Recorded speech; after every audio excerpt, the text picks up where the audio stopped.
রৌহা গ্রামের মধ্যে এরকম একটা জমিদার বাড়ি আছে, এই প্রথম আমি জানলাম। ছাদে এসে ভক্তবৃন্দগণ ছবি তোলায় ব্যস্ত। এটা কি জানি না। রৌহা ফুলতলা বাজারের কাছেই। রৌহা ফুলতলা বাজারে যারা আসবেন তারা এখানে একটা জমিদার বাড়ি দেখে যেতে পারবেন। আমরা ডানে যাচ্ছি। আল্লাহর সৃষ্টি কত সুন্দর। এই যে মানুষটি সামনে আসতেছে। আমরা কতই না অহংকারী হয়ে যাই মাঝে সাঝে, কিন্তু আমরা তো একটা পিঁপড়াও বানাতে পারি না। এটা কি জানি না। রৌহা ফুলতলা বাজারের কাছেই। এই যে বাম পাশেরটা হলো মসজিদ, আর ওইটা কি আমি জানি না। খুবই ডিজাইন করে বানাইছে। বৃষ্টি মাত্রই ছাড় দিছে আজকে, জানি না আবার আসবে কিনা। তবে আকাশ দেখে মনে হয় আসতেও পারে। বর্ষাকালের বৃষ্টি বলে কথা। রৌহা এলাকাটা ভালোই লাগে, অনেকটা গুছানো। এইখানে জমিদার বাড়ি আছে আমি জানি না। এই যে ছেলেটা আজকে ওর সাথে মিট আপ হইলো, ওর এলাকা যেহেতু ও ঘুরে ঘুরে দেখাচ্ছে তার এলাকাটা। মনে হইলো যে পুরানা একটা পরিত্যক্ত বাড়ির কাছে আসলাম। এগুলো সবই কাছারি ঘরের মতো মনে হচ্ছে।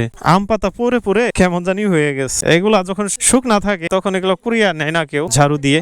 বৃষ্টির দিনে যাচ্ছি তো ভয় করছে। এরকম কাদা পানিতে স্যাঁতস্যাঁতে পরিবেশ, কখন পিছলে খাই। এই বাড়ির মালিক যে ছিল তার কবর সম্ভবত এটা। রৌহা গ্রামের মধ্যে এরকম একটা জমিদার বাড়ি আছে, এই প্রথম আমি জানলাম। আহা, একটা পাখির বাচ্চা মরে গেছে। এখানে একটা কূপ আছে পরিত্যক্ত। এখন আগেকার জমিদার যারা ছিল তাদের এগুলা লাগতো, কারণ পানির উৎস এগুলাই পূরণ করতো।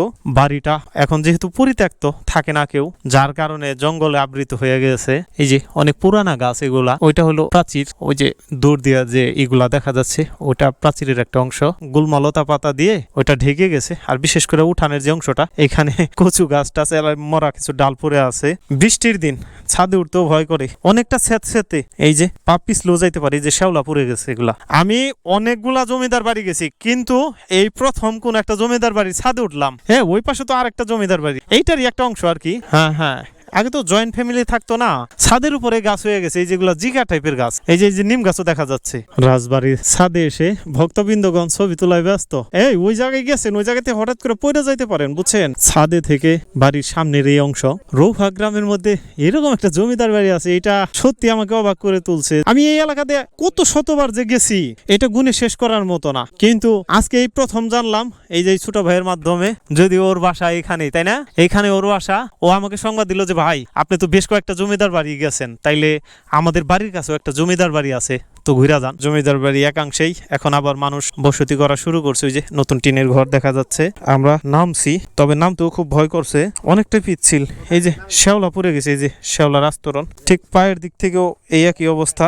জমিদাররা এক সময় কত ওঠানামা করতো এখান দিয়া, আজকে তারা নাই, আমরাই নামতেছি। এইটা ওনাদের হয়তো ওই যে ইন্দোরার পাশেই এটা হয়তো গোসলখানা থাকতো আগে। জমিদারদের পত্নী যারা ছিল আর কি, বা ওনাদের নারী সদস্য যেগুলা ছিল, তারা তো আর চাইলে খোলামেলা জায়গায় গোসল করতে পারতো না। তাদের গোসলখানাটা এটাকে বলতো হাম্মাম খানা। এই যে বিশাল একটা গেট, এই দরজাটা এটা পরে বানাইছে। এই যে আস্তর লাগাইছে, এটা দেখেই বোঝা যাচ্ছে যে এই সিমেন্টটা পরবর্তীতে জোড়া দেওয়া হয়েছে।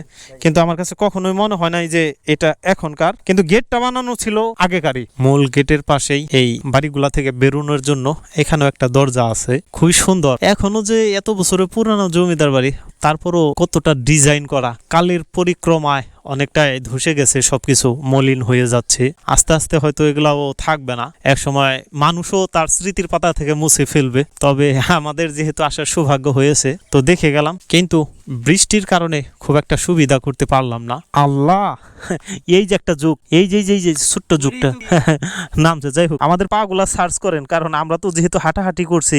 এই যে পাশাপাশি দুইটা বাড়ির কথা বললাম, তো এই যে পাশের ভবনের এইটা। তবে সবচেয়ে ডিজাইন করা ওই ভবনটাই।